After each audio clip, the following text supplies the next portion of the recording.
آج ویو 360 میں پاکستان میں سیاسی بحران کس کروٹ بیٹھے گا، ملک کے معاشی حالات مزید ابتر، نیو یارک سٹی میں کووڈ کیسز میں تشویشناک اضافہ لیکن لوگ ماسک پہننے اور سماجی فاصلہ رکھنے سے گریزاں، لوگ ایسے پارٹی کر رہے ہیں جیسے یہ پھر سے کووڈ سے پہلے کا زمانہ ہے، اور جانیں گے کہ میٹاورس کیسے انٹرنیٹ کی دنیا کو حقیقی دنیا سے جوڑ سکتی ہے۔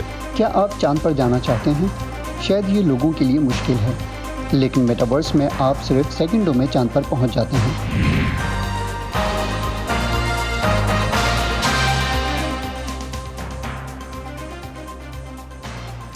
وائس آف امریکہ کے واشنگٹن اسٹوڈیوز میں آپ سب کو خوش آمدید۔ آپ دیکھ رہے ہیں پروگرام ویو 360 اور میں ہوں اسد اللہ خالد۔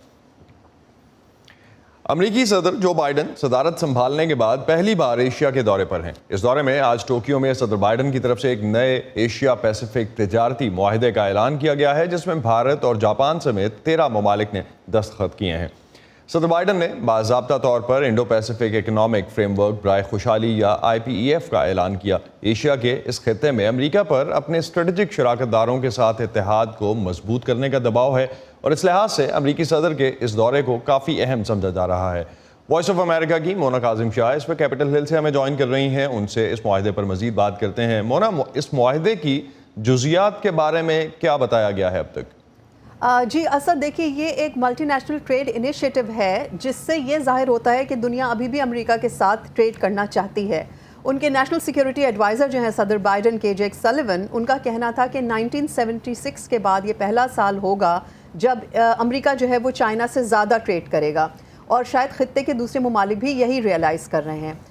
صدر بائیڈن پچھلے دنوں کہتے نظر آئے ہیں کہ it's never a good bet to bet against the United States and the other countries in the region are also realizing that۔ یہ اکنامک پروموشن ایک طرح کی کہہ لیجیے یونائٹڈ اسٹیٹس کی طرف سے جو ہے وہ اس وقت سامنے آئی ہے جب چائنا جو ہے وہ ایک اکنامک کرائسس کا شکار ہے کووڈ-19 کے ریسنٹ اٹیکس کی وجہ سے۔ جی اسد، تو مونا، کل سے کوڈ سمٹ بھی شروع ہو رہا ہے، کیا فوکس ہے اس سمٹ میں؟ صدر بائیڈن کی نریندر مودی سے ملاقات میں روس کے معاملے میں کیا متوقع اعلانات یا ڈیولپمنٹس ہو سکتی ہیں؟ بیکاز وہ بھی سائیڈ لائنز پہ اس وقت جو ہے اسکیجولڈ ہے۔ بالکل اسد، اور جیسے کہ آپ کو یاد ہوگا ماضی میں صدر بائیڈن نے انڈیا کے موقف کو جو رشیا کی وار کی طرف ان کا تھا اس کو سم واٹ شیکی کہا تھا، لیکن پھر بھی انٹرسٹنگلی انف جو ہے وہ اس سے ان دونوں ملکوں کے درمیان کوئی تعلقات خراب نہیں ہوئے، لیکن سائیڈ لائنز میں نریندر مودی اور بائیڈن کے درمیان جو ہے وہ میٹنگز جو ہے وہ متوقع ہیں۔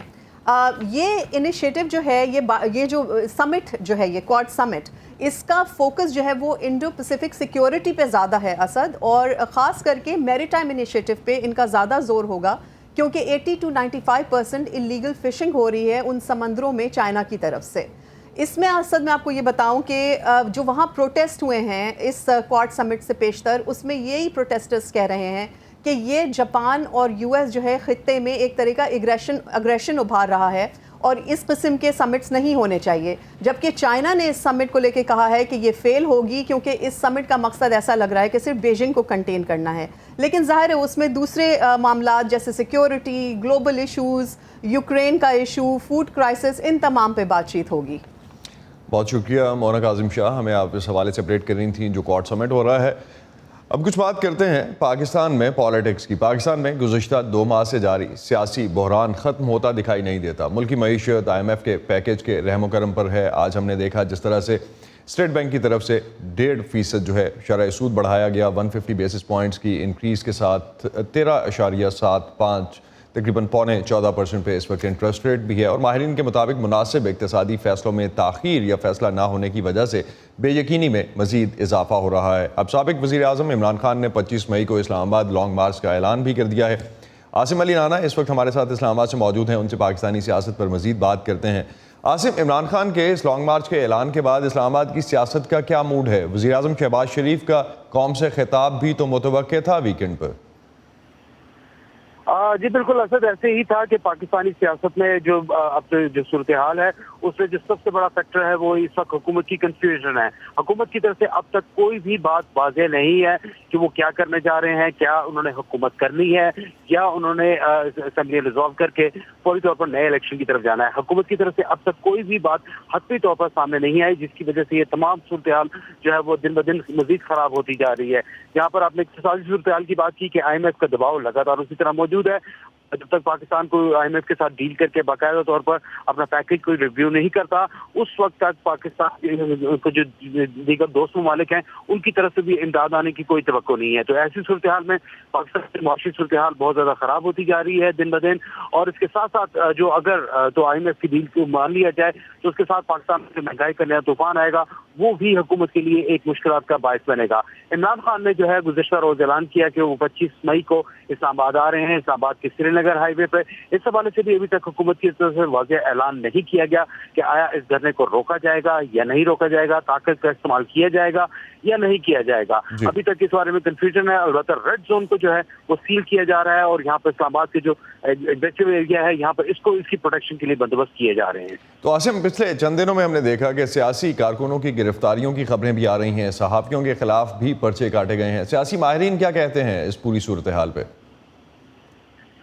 جی بالکل, ابھی تک کوئی سیاسی جو قائدین ہیں ان کے خلاف کوئی خاص گرفتاریاں نہیں ہوئی. صرف ایک گرفتاری جو قابل ذکر ہے وہ شیریں مزاری کی تھی جو ہوئی, لیکن ان کو جو ہے فوری طور پر پنجاب حکومت نے بھی ان کو رہا کرنے کا اعلان کیا, اور اس کے بعد اسلام آباد ہائی کورٹ نے بھی ان کی رہائی کا حکم جاری کر دیا تھا.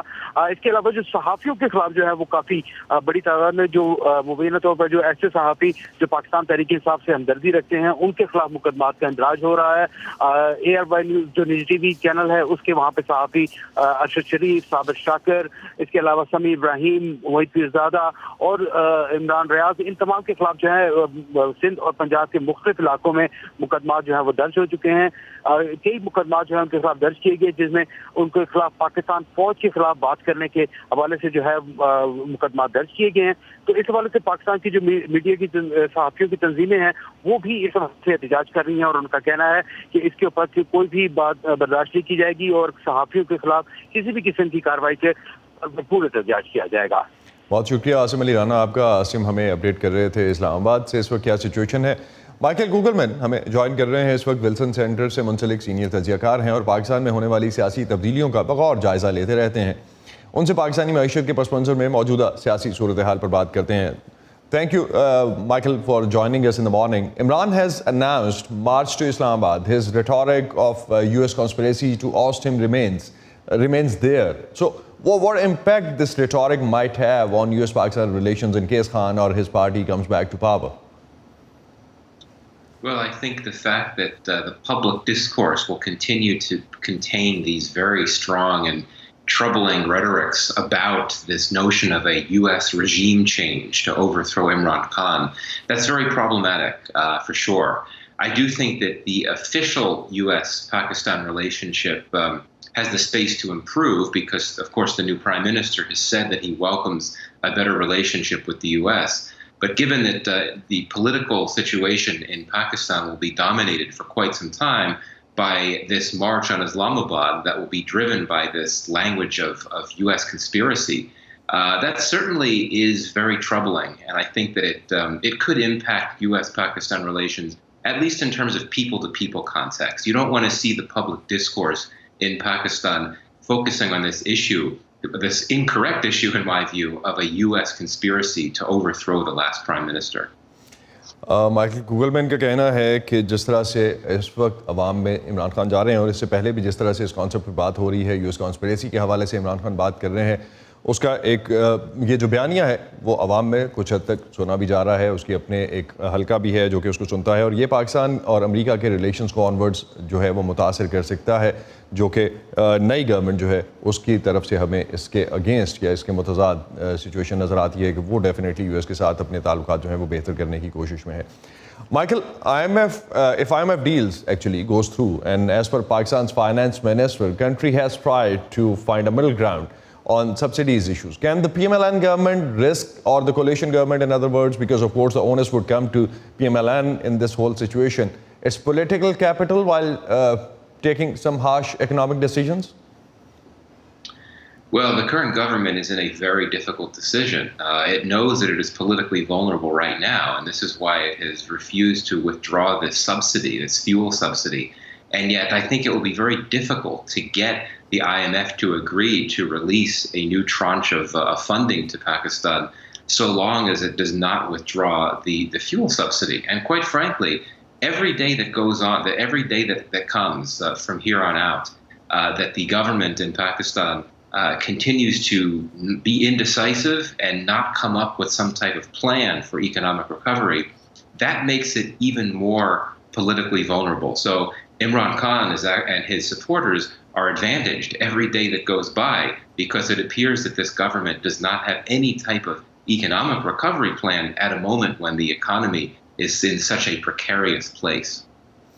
مائیکل کوگلمین کا کہنا ہے کہ مشکلات کا شکار ہے حکومت بھی، پاکستان کی جو نئی حکومت ہے، اور خاص طور پہ ہر گزرتا دن جو ہے، کیونکہ حکومت اگر کچھ ڈیسائیڈ نہیں کر پاتی اور کسی طرح کا فیصلہ حکومت کی طرف سے کوئی واضح پلان سامنے نہیں آتا، وہ ہر گزرتے دن کے ساتھ حکومت کی مشکلات میں اضافہ کر رہا ہے اور پاکستان کی معاشی مشکلات میں بھی اضافہ کر رہا ہے. اور عمران خان کی جس طرح سے اس وقت کنٹینیوسلی ان کا اٹیک ان ادر ورڈز جو حکومت پہ جاری ہے اور حکومت کی پالیسیز پہ، اس حوالے سے بھی حکومت کے لیے کافی مشکلات کھڑی ہو رہی ہیں. Michael, the political parties in the current coalition government had some kind of understanding when they decided to move a no trust motion. So does the issue of early elections has the potential to create cracks in the coalition as well? Absolutely. I mean, we know that the people leading the government now have had trouble getting along and agreeing to things when they were in the opposition. I'm talking about the PPP and the PMLN. But now that they're running the government, I think it's even more unlikely that they'll remain united on key issues, including the issue of elections. I certainly think there are those within the government who think that it's important not to bend to Imran Khan and refuse to do early elections. But then I think there are others in the party that would think that, again, this government will only get weaker and will only lose its chances of winning election the next time if it continues to hold on when the economic crisis continues to get worse. And of course, the big question is, where does the military stand? And I think the government is trying to get a sense from the military as to what its views are about the issue of early elections or not. Because as we know, that the military remains the key political stakeholder in this context, and how it thinks about these issues around elections, that matters for something as well. Michael Kugelman کا کہنا تھا کہ انہیں نہیں لگتا کہ یہ coalition چل سکتی ہے اور اکٹھی رہ سکتی ہے. خاص طور پہ الیکشن کے علاوہ بھی کافی ایشوز ہیں جن پہ اس کولیشن میں دراڑ آ سکتی ہے, اور اس کے علاوہ فوج کہاں کھڑی ہے وہ بہت امپورٹنٹ ہے. فوج اگر چاہتی ہے الیکشن ہو یا نہ ہو, اس کے اکارڈنگلی جو ہے اس پوری سچویشن میں اس کا رول رہے گا, اور اسی کی بیسس پہ شاید فیصلہ بھی ہوگا. یہ کہنا تھا مائیکل کوگلمین کا. Thank you Michael, thanks for sharing your views in the morning with us. Thank you. VOA news کی نئی اسمارٹ فون ایپ, تازہ ترین خبریں, دلچسپ آڈیو ویڈیو رپورٹس اور منفرد تجزیے. دیکھیں, سنیں, پڑھیں اور شیئر کریں. سیٹنگز کے ذریعے اپنی پسند کی زبان کا VOA کی نئی ایپ میں انتخاب کریں. پراکسی کی مدد سے پابندیوں کے باوجود معلومات تک رسائی حاصل کریں. پش نوٹیفیکیشنز آن رکھیں تاکہ آپ رہ سکیں ہر لمحہ باخبر. VOA نیوز کی نئی smart phone app download کیجیے گوگل پلے اور ایپ اسٹور سے. اور اب کچھ بات کووڈ کی. امریکہ میں بیماریوں کی روک تھام کے ادارے CDC کے مطابق گزشتہ 2 ہفتوں میں ایسی کاؤنٹیز کی تعداد تقریباً 3 گنا ہو گئی ہے جہاں کووڈ پھیلنے کا خطرہ زیادہ ہے. نیو یارک شہر میں پچھلے ماہ وائرس کے کیسز کی تعداد دگنا ہو گئی تھی, لیکن اس کے باوجود ایک تازہ سروے کے مطابق وہاں بہت سے لوگوں نے ماسک پہننے اور سیاسی اور سماجی فاصلہ معاف کیجیے گا رکھنے جیسی تدابیر جو ہیں, احتیاطی تدابیر جو ہیں, ان پر عمل کرنا چھوڑ دیا ہے. نیو یارک کے شہریوں نے ماسک پہننا چھوڑ دیا ہے. بہت سے ریسٹورانٹس اور بار لوگوں سے کھچا کھچ بھرے ہیں. یہ کووڈ کی وبا سے پہلے جیسا ماحول ہے. میں بالکل فکر مند نہیں. میں ٹرین میں بھی ماسک نہیں پہنوں گی. میں ماسک نہیں پہنتی, کام پر بھی نہیں, تو میں ماسک نہیں پہنوں گی. اگر آپ ٹرین میں سفر کے دوران ماسک پہنتے ہیں تو شاید آپ سمجھداری کا ثبوت دے رہے ہیں, مگر باقی جگہوں پر غیر ضروری ہے. مائیکل ٹشارٹ شہر کے ویسٹ ولیج علاقے میں لے براٹان نامی چھوٹے سے ریسٹورانٹ کے مالک ہیں. بنیادی طور پر مجھے لگتا ہے کہ وائرس میں اضافہ ہو رہا ہے، لیکن مجھے لگتا ہے کہ لوگ اس وقت اسے پس پشت ڈال کر بس اپنی زندگی اپنے طور پر گزارنا چاہتے ہیں۔ ایک کاروبار کے مالک ہونے کے ناطے میں سمجھتا ہوں کہ ہر ایک کو اس بارے میں فیصلہ کرنے کا حق ہونا چاہیے۔ نیو یارک واحد شہر نہیں ہے جہاں بہت کم لوگ ماسک پہن رہے ہیں اور سماجی فاصلہ برقرار رکھتے ہیں۔ ملک بھر میں امریکی ہیلتھ احتیاطی تدابیر کو ترک کر رہے ہیں۔ ایک گیلپ سروے میں 50% جواب دہندگان نے کہا کہ انہوں نے پچھلے ہفتے ماسک نہیں پہنا تھا۔ تحقیق سے یہ بھی پتہ چلا کہ امریکی شہریوں میں سماجی فاصلہ رکھنے کی سطح تقریباً 17% تک کم ہو گئی ہے۔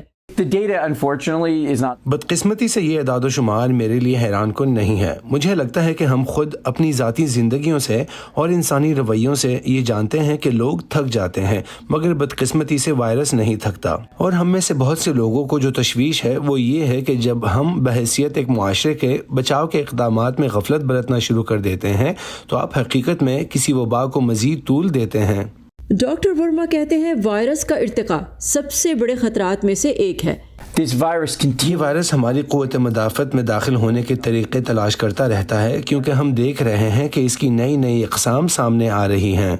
وائرس کے کیسز میں حالیہ اضافے کے ساتھ نیو یارک سٹی نے اپنے الرٹ کی سطح کو درمیانے درجے سے بلند کر دیا ہے۔ ایک پیمانہ جس پر میں نظر رکھتا ہوں وہ ہے نیو یارک سٹی میں کووڈ سے ملتی جلتی علامات میں مبتلا افراد کی ایمرجنسی ڈپارٹمنٹ میں جانے کی تعداد، اور بنیادی طور پر ہم نے مارچ سے دیکھا ہے کہ ایمرجنسی میں جانے والوں کی شرح بڑھ رہی ہے، مگر اتنی نہیں بڑھی جیسی دسمبر اور جنوری کے دوران تھی۔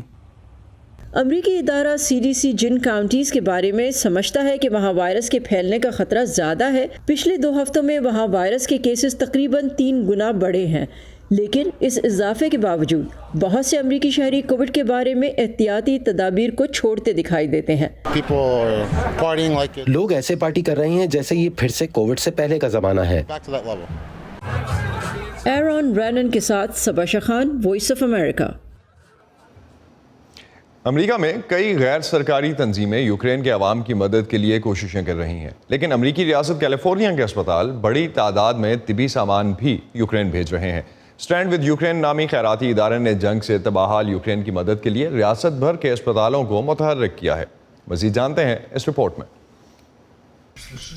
کیلیفورنیا کے شہر لاس اینجلس میں اسٹینڈ ود یوکرین فاؤنڈیشن کے رضاکاروں نے ٹراما کیئر یونٹس، انتہائی نگہداشت کے یونٹوں اور سرجری کے لیے مجموعی طور پر تقریباً 10 ٹن طبی ساز و سامان اکٹھا کیا ہے۔ یوکرین سے تعلق رکھنے والے ایک امریکی آنکولوجسٹ یعنی کینسر کے ماہر ڈاکٹر میکولا اونیشینکو ان رضاکاروں میں شامل ہیں۔ یہاں ہمارے پاس مریضوں کے زخموں کے علاج کے لیے بہت سا ساز و سامان، ٹیکوں میں استعمال ہونے والی ادویات، ڈراپرز، سرنجیں، ٹورنیکٹ اور پردے موجود ہیں۔ لاس اینجلس اور جنوبی کیلیفورنیا کے دیگر علاقوں سے 6 بڑے طبی مراکز نے یوکرین کے لیے یہ طبی سامان عطیہ کیا ہے۔ ہم نے سارا سامان مختلف ڈبوں میں بند کر دیا ہے۔ ہمارے پاس یوکرین کی صحت عامہ کی وزارت کے خط ہیں، اس لیے ہمیں بخوبی علم ہے کہ یوکرین میں لوگوں کو کس چیز کی اشد یا کم ضرورت ہے۔ ہم ترجیحی بنیادوں پر سامان اکٹھا کرنے کی کوشش کر رہے ہیں۔ تمام ڈبوں پر تفصیل اور نمبر درج ہے۔ جلد ہی رضاکار انہیں خصوصی سامان بردار طیاروں پر لوڈ کریں گے۔ وہ خود یہ کہتے ہیں کہ انہیں امید نہیں تھی کہ طبی اداروں کا رد عمل اتنا متاثر کن ہوگا۔ عطیات کے پہلے سیلاب کے بعد انہیں مزید رضاکار تلاش کرنے پڑے جو عطیات کو سنبھالنے میں مدد کریں گے۔ یوکرین امریکہ، روس اور بیلاروس سے لوگوں کی بہت بڑی تعداد مدد کرنا چاہتی ہے۔ بہت سے مختلف لوگ مدد کر رہے ہیں۔ وہ یوکرین بھیجنے سے پہلے چیزوں کو الگ الگ کرنے اور ڈبوں میں بند کرنے میں مدد کرنا چاہتے ہیں۔